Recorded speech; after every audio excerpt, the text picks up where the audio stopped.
كان الكلام مفتوح والامن فيه والبلد يجني اقبل علاج الكي اقبل علاج الكي لملموا الحشود وجابوا الكيزات ماركين حربي رسوا اشترك بكم تكلفتهم. Hola, quienes nos siguen en Deshuesadero y Reportero Ambulante en este ciclo de charlas con colegas en todo el mundo. Colombia contabiliza casi 250,000 positivos de la COVID-19 y más de 8,500 muertos. El país sudamericano está en los primeros 15 países con más del nuevo coronavirus, y América Latina y el Caribe se volvieron la región con mayor cantidad de contagios al registrar más de 4,300,000.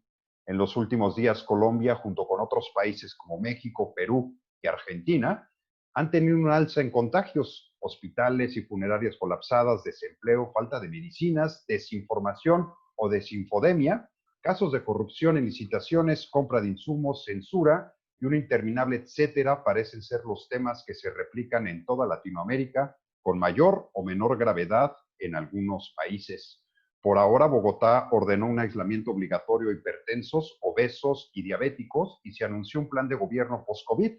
También se discute una renta básica, y Human Rights Watch denunció que varios grupos armados han amenazado y atacado a la población de varias regiones de Colombia para hacer cumplir reglas de protección ante la propagación de la COVID-19. Es decir, imponen toques de queda, cuarentena, restricciones de movilidad, horarios al comercio, etcétera. Para saber qué sucede en Colombia, tengo el gusto de dialogar con el periodista David Morales Alba, quien se especializa en temas relacionados con el derecho a la salud y enfermedades de alto costo en el país sudamericano. Hola David, gracias por la entrevista. Carlos, muy buenos días, buena tarde para usted allá en Europa. Gracias por esta oportunidad para compartir con el mundo lo que está pasando en Colombia. Al contrario, David. Bueno, para empezar, pues no todos están familiarizados con lo que acontece en Colombia, por lo que te pediría me des un contexto general y me digas cuáles son los retos que se tienen durante esta pandemia y obviamente también los desafíos para cubrirla como periodistas. Bueno, los retos que enfrentamos en este momento acá en Colombia para hacer frente a la pandemia de la COVID-19 están relacionados con la cobertura de las diferentes necesidades de prevención que se registran en distintos sectores de la sociedad.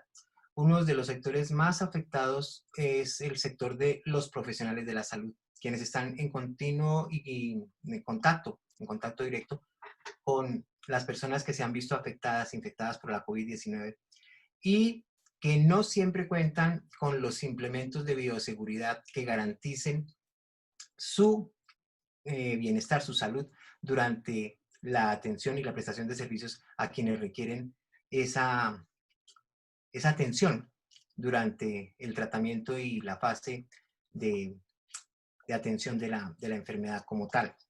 Otros sectores que se han visto afectados por la COVID-19 y por las políticas del gobierno son las poblaciones vulnerables, las personas que tienen enfermedades crónicas, las personas que viven con VIH, las personas trasplantadas.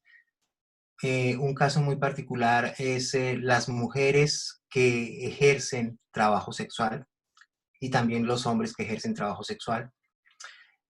A estas personas que tienen enfermedades crónicas, el gobierno estableció una resolución desde el Ministerio de Salud en el que se implementaba la entrega de medicamentos en sus domicilios y entrega en dosis multimensuales, es decir, para más de una temporada, con el propósito de evitar que se acerquen a los sitios de atención y dispensación de medicamentos de los servicios de salud y se generen concentraciones que ponen en riesgo tanto la salud de ellos como personas en condición de salud, de cuidado especial, como la salud de quienes están en los dispensarios y en otros puntos de concentración de personas como tal. Sin embargo, se han conocido a lo largo de estos 4 meses que llevamos ya de medidas de prevención y de aislamiento, que muchos de los servicios de salud en el país no están cumpliendo con esta disposición de hacer el envío de los medicamentos a domicilio como tal, E incluso en algunos casos se han conocido versiones en el que los servicios de salud, que aquí llamamos empresas prestadoras de salud o instituciones prestadoras de salud, solicitan a las personas ir a los puntos de atención a reclamar sus medicamentos, lo cual está totalmente en contra de lo que ha dispuesto el gobierno.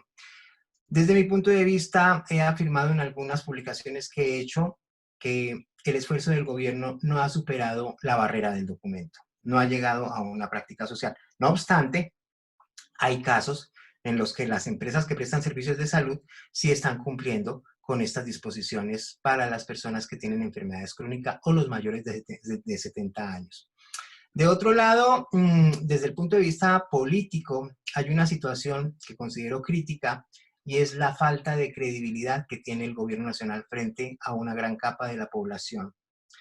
Muchas veces no se toma con el criterio que se esperaría tomar una disposición presidencial o una disposición ministerial. En este caso, el gobierno nacional adolece de credibilidad en una amplia capa de la sociedad colombiana. Y a esa situación de poca credibilidad y poco posicionamiento del gobierno central se suma las contradicciones que se han venido generando entre lo que dice el gobierno oficial desde la Presidencia de la República y las medidas que se tienen que implementar en ciudades como Bogotá desde los gobiernos municipales, desde las alcaldías municipales como tal. Y ha sido evidente la contradicción y el contrapunteo que se ha generado entre Claudia López, alcaldesa de Bogotá, e Iván Duque, presidente de la República. Eso es en términos generales lo que le puedo contar. En materia económica, pues está muy difícil la situación. Hay muchas personas que han perdido su empleo. Hay otras personas a quienes no les han sacado de sus trabajos, pero les han congelado su contrato, es decir, cuando se pueda van a retomar sus trabajos, pero en este momento no están recibiendo ningún ingreso porque el contrato está suspendido o congelado. Y las personas que estaban trabajando bajo autonomía propia, con emprendimientos, con negocios, con comercios, están en una situación bastante crítica porque el ritmo del comercio, pues por causa del aislamiento, bajó bastante.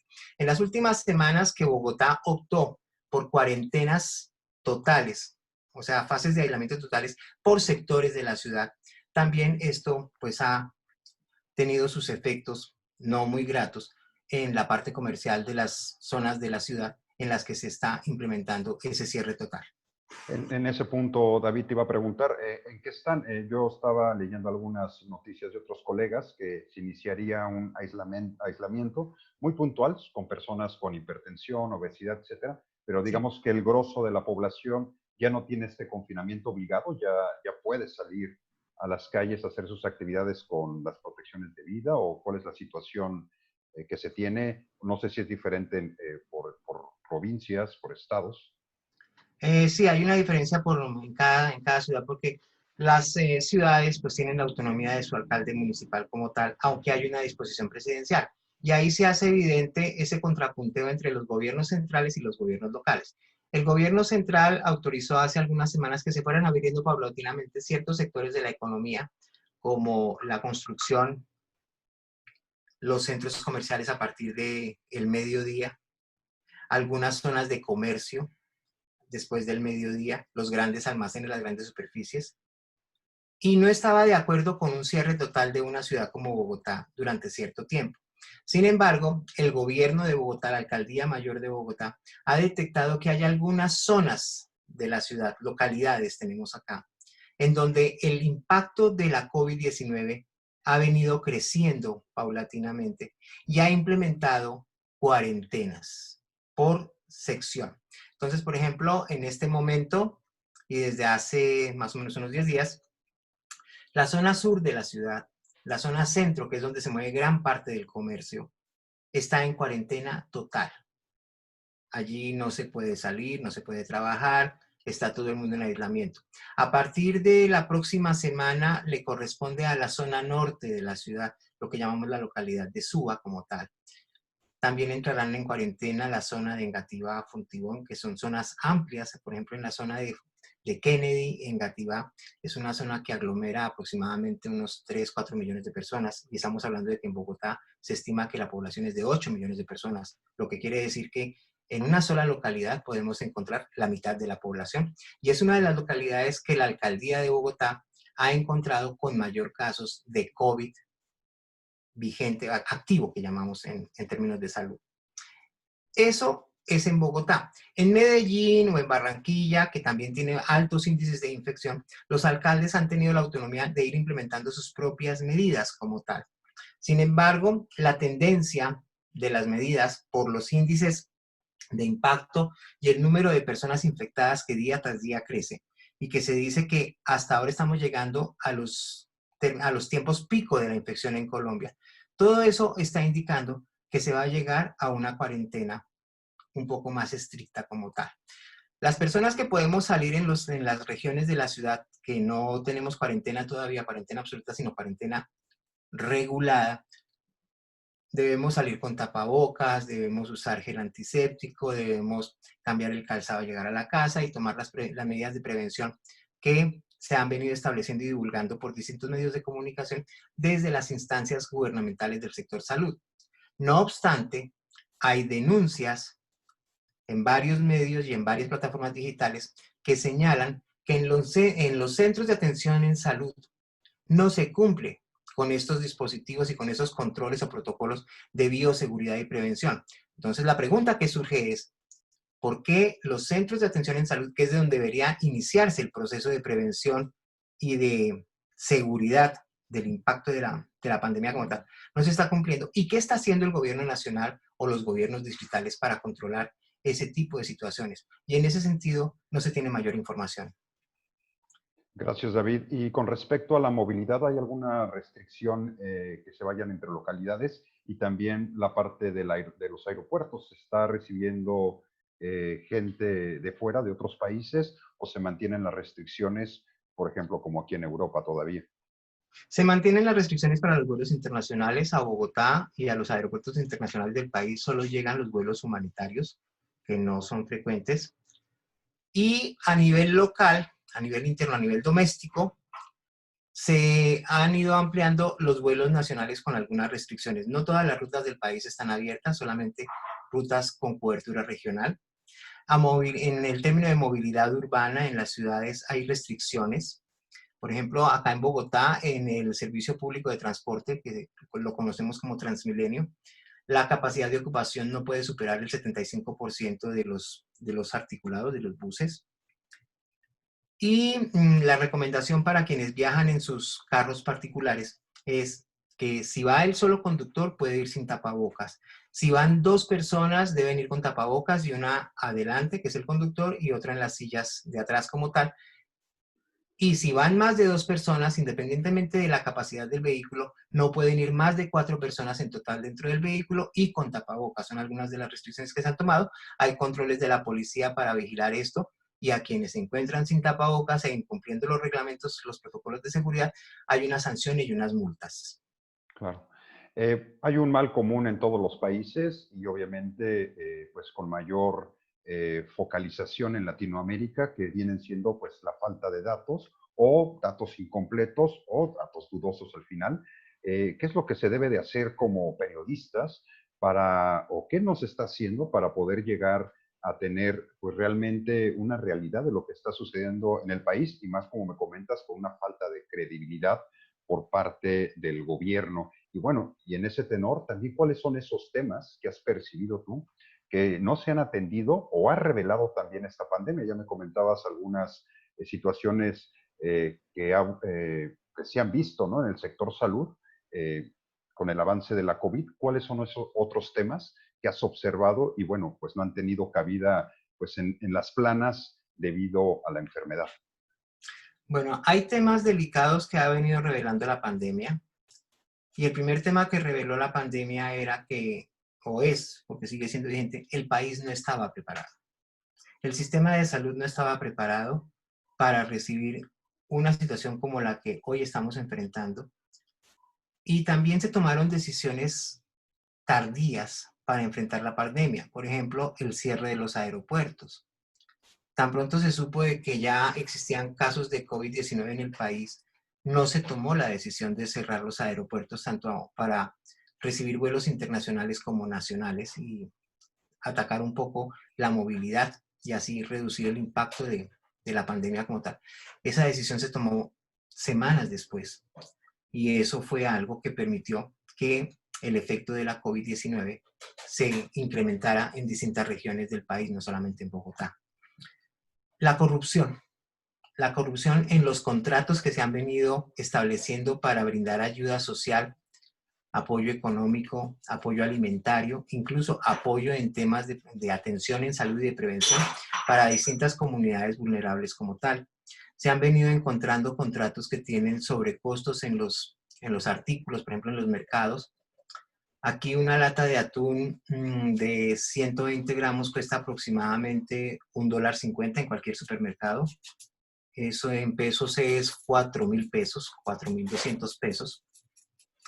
Y hay contratos que se han suscrito a través de las alcaldías para brindar apoyo y ayuda comunitaria a las comunidades más afectadas por el COVID, donde una lata de atún sube a 19.000 pesos, lo cual quiere decir que esa lata de atún costó 3 veces más, 4 veces más de lo que realmente cuesta. Y así sucede con muchos productos. También se han encontrado contratos que se han establecido para la fabricación de tapabocas y distintos implementos de bioseguridad que tienen sobrecostos, sobredimensionamiento de producción en la entrega de esos productos como tal.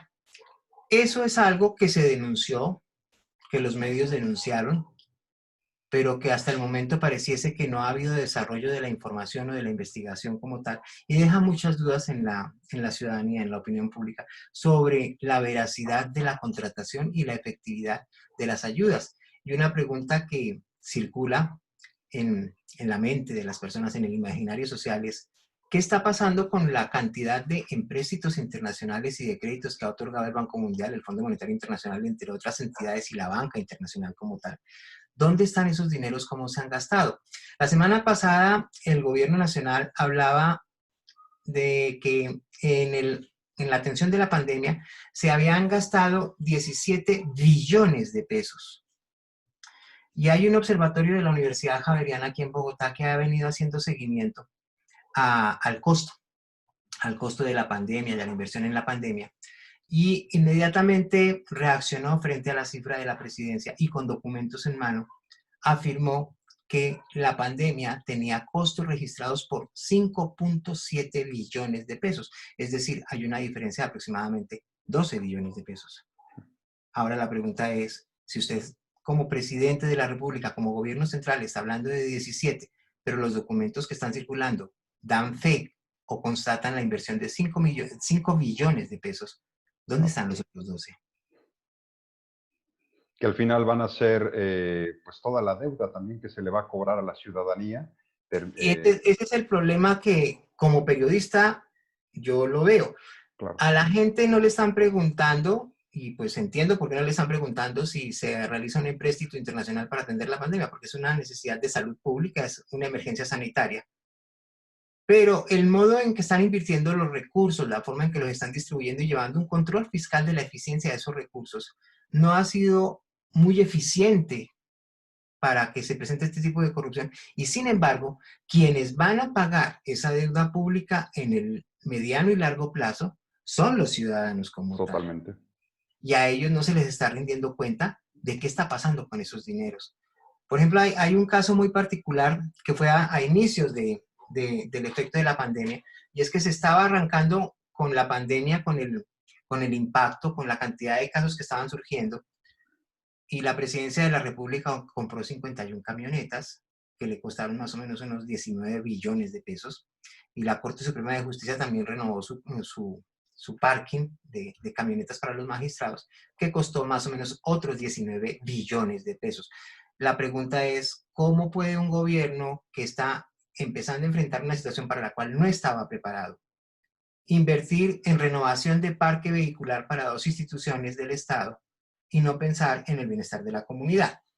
La respuesta que se dio en ese momento, tanto desde la Corte Suprema de Justicia como desde la Presidencia, es que esos gastos y esas compras ya estaban programados desde la vigencia anterior. Pregunta, ¿acaso no se puede suspender una compra y redireccionar los recursos para atenciones más prioritarias? Es decir, las compras programadas son inamovibles, no se pueden modificar. Yo no lo creo. Claro. Sí, y ese es un mal que se replica pues en todos los países latinoamericanos, como he tenido la oportunidad de hablar con otros colegas con mayor o menor medida, pero lo que vienen siendo licitación de obra y compras, pues está siendo pues la otra pandemia que se tiene que combatir y obviamente pues lo vamos a pagar todos los ciudadanos. En otro tenor, David, también te quería preguntar sobre la violencia. Siempre también es un tema que pues sí se ha atendido, pero bueno, no con el suficiente rigor en algunos países, o se ha tocado de largo. ¿Qué sucede en este caso en Colombia? Y también otro tema que es, yo creo, fundamental y también pues no se ha abordado como se debe, que viene siendo la salud mental. Me parece que es un tema que también viene de la mano con la pandemia, con las consecuencias que está teniendo en estos momentos y que obviamente va a dejar secuelas para muchos años más, ya que pues no se tiene pues ninguna fecha para que se termine esta situación. Es más, se habla hasta de 3 años, se tenga o no una pandemia, para seguir con ciertas medidas pues como las que estamos viviendo ahora. ¿Qué me puedes decir al respecto, David? Bueno, aquí los casos de violencia intrafamiliar sí han crecido significativamente. Y no estamos hablando de casos de violencia intrafamiliar contra las mujeres solamente. No, se ha generalizado. Y hay casos de violencia intrafamiliar de hombres contra mujeres, de mujeres contra hombres, de mujeres contra mujeres, de hombres contra hombres. Y todo esto es causa de los cambios repentinos en los estilos de vida y en los hábitos que las personas debieron asumir de un día para otro. En salud mental también se han venido incrementando los casos que requieren atención en salud como tal. Hay un caso muy particular y es la situación que están enfrentando las personas que consumen drogas inyectables y que por la situación de pandemia y aislamiento pues no pueden conseguir sus dosis, sus requerimientos, o incluso los que están en tratamiento con metadona para el consumo de heroína por restricciones en los servicios de salud que ahora tienen solamente por telemedicina, ya no hay atención presencial, no pueden acceder a sus dosis de metadona regular y eso genera unos síndromes como tal. Todas estas personas, más las que no consumen drogas inyectables, sino que están en sus casas y tienen procesos de estrés, de depresión, de angustia, la falta de trabajo, la falta de seguridad económica, el panorama negro económico que se ve venir, que se sabe que esto no es de 2 meses como muchos pensaron que era una situación de 2 meses y en agosto ya puedo retomar mi vida, esto va para largo. Eso ha generado una situación de salud mental que no está siendo atendida como debería ser. Si bien es cierto, hay instituciones de salud que están respondiendo a eso, gran parte de la población con la que uno tiene oportunidad de hablar y que está enfrentando este tipo de situaciones, la queja permanente es, me toca llamar a mi servicio de salud, me atienden en el teléfono, de pronto me programan una cita, pero no sabemos para cuándo o simplemente no me la cumplen, o lo que hacen es que el teléfono responde, pero nunca hay una atención personalizada como tal.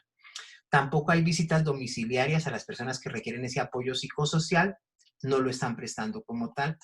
Y esto que muchos se niegan a verlo así, se está convirtiendo en un problema de salud pública también.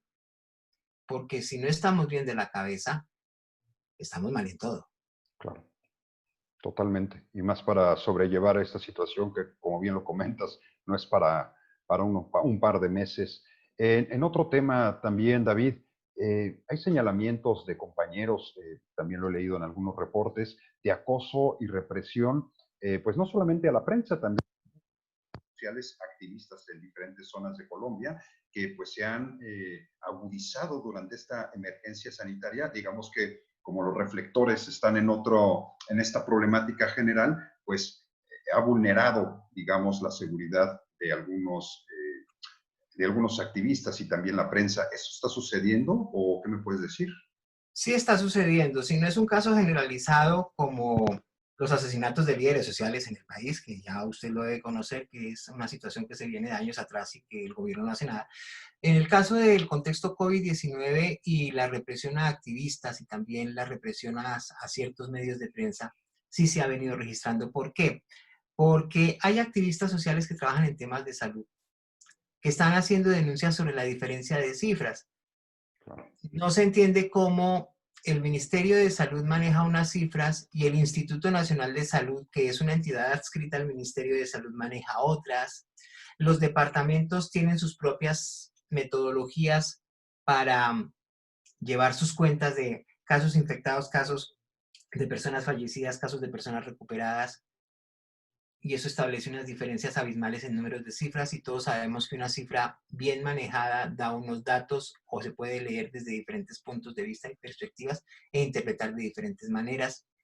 Algunos están denunciando esa malversación de recursos con los dineros destinados a la atención de la pandemia, y en esos casos, tanto para activistas como para periodistas, tanto de medios masivos como de medios comunitarios, ciudadanos, plataformas digitales, se han visto reprimidos o les han querido poner mordaza como tal, en cierto caso, para silenciar esa versión que se está manejando de cómo está sucediendo la situación en el país como tal. David, ¿qué lecciones podemos aprender, o en tu caso, qué te ha dejado como reflexión? Y bueno, ¿cómo has procesado toda esta situación desde tu quehacer periodístico? Y qué bueno, ¿qué podríamos decir? Yo creo que ha sido un proceso que ha transformado también la forma en que estamos informando o llevando información, pero también pues ha habido un cambio de conciencia también en los periodistas, me refiero a la empatía, porque, bueno, son historias, son números, pero atrás de eso son seres humanos y vidas, y también que nos afectan alrededor, y, bueno, y casos también de amigos y familiares. La empatía yo creo que podría decirse que sería un valor que está presente o debería estar presente en nuestro quehacer periodístico. ¿Tú qué piensas al respecto? Yo lo que he visto desde mi perspectiva es que los medios de comunicación se han centrado mucho en los números. Claro. Casos de personas infectadas, casos de personas fallecidas, casos de personas recuperadas como tal. Y da la percepción de que el número de personas infectadas por COVID, tratadas o fallecidas, fuera un indicador económico.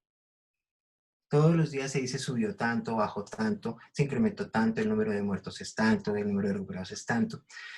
Pero no se habla mucho, por no decir que nada, de la situación social y económica que están viviendo las personas que ya están viviendo con COVID o que en su defecto tienen la posibilidad de adquirir el COVID porque conviven con una persona que ya fue infectada por el COVID. No se habla de los derechos de las poblaciones vulnerables, no se habla de la situación que enfrentan, por ejemplo, lo que mencionaba hace un momento, las trabajadoras sexuales, los vendedores ambulantes. De eso los medios no hablan. Se centraron en las cifras, en los números como tal, pero dejaron aparte la vida, la práctica real de qué es enfrentar una pandemia como esta de un día para otro, sin contar con todas las garantías que permitan un mejor actuar y unos mejores hábitos de salud frente a una situación que no está en nuestro control, que no podemos evitar. Totalmente de acuerdo. Se han vuelto coberturas muy frías y bueno, no solamente en Latinoamérica, en Europa también lo he visto, lo he vivido y también con colegas que se han centrado simplemente en los números y bueno, sí, también te da un distanciamiento con las historias y la realidad de muchas personas, que también hay trabajos extraordinarios de otros medios, sobre todo nativos digitales, que están haciendo pues unos reportajes formidables de contar esas historias, esas voces que, bueno, que se están perdiendo en esta vorágine, pues, como lo digo bien, de esta interminable pandemia. David, ¿algo más que quieras agregar, que se me haya olvidado, que quisieras comentar, que crees que es importante que la gente conozca sobre la realidad colombiana en estos momentos? Sí, es muy importante para los medios digitales, las plataformas digitales, los medios alternativos, los medios ciudadanos como tal, que le den espacio, le den cabida a la voz de la ciudadanía, porque se encuentra una gran diferencia entre lo que los gobiernos dicen que necesitan para enfrentar la pandemia y lo que las comunidades necesitan realmente para hacer frente en la vida diaria a una situación de salud que afecta no solamente su salud, sino toda su estabilidad y su bienestar económico y social. Es importante escuchar la voz de la ciudadanía. Totalmente de acuerdo, David. Pues David, te agradezco mucho tu tiempo que nos hayas concedido esta entrevista en este ejercicio que estamos realizando con varios colegas de todo el mundo, que bueno, lo podríamos titular como pandemia y periodismo, que es simplemente entablar un diálogo directo, que nos cuenten la realidad en su país, obviamente en la ciudad donde están y realizan su quehacer periodístico, y bueno, abrir este espacio para pues seguir profundizando y sobre todo reflexionando sobre pues el porvenir de lo que vamos a hacer como periodistas y seguir contando estas historias. David, te agradezco muchísimo tu tiempo. ¿Dónde más? ¿Dónde te pueden leer, buscar? Se me olvidaba, para quien esté interesado y seguir tu trabajo. Bueno, yo publico regularmente todo el producto de la información que genero durante mi gestión en el portal web conversemosdesalud.co. Ahí pueden encontrar la información que comparto de la situación de salud pública en Colombia. Conversemosdesalud.co. Perfecto, pues ahí lo tienen. Y bueno, la próxima semana tendremos otra charla con otro colega periodista, en este caso va a ser una colega en Cuba, que ahí nos va a hablar sobre pues la censura y la falta de libertad pues de expresión que se está viviendo en la isla. David, un abrazo grande, muchas gracias. Muchas gracias a ustedes por la opción, por la oportunidad de hablar con el mundo y buena tarde en Europa. Gracias.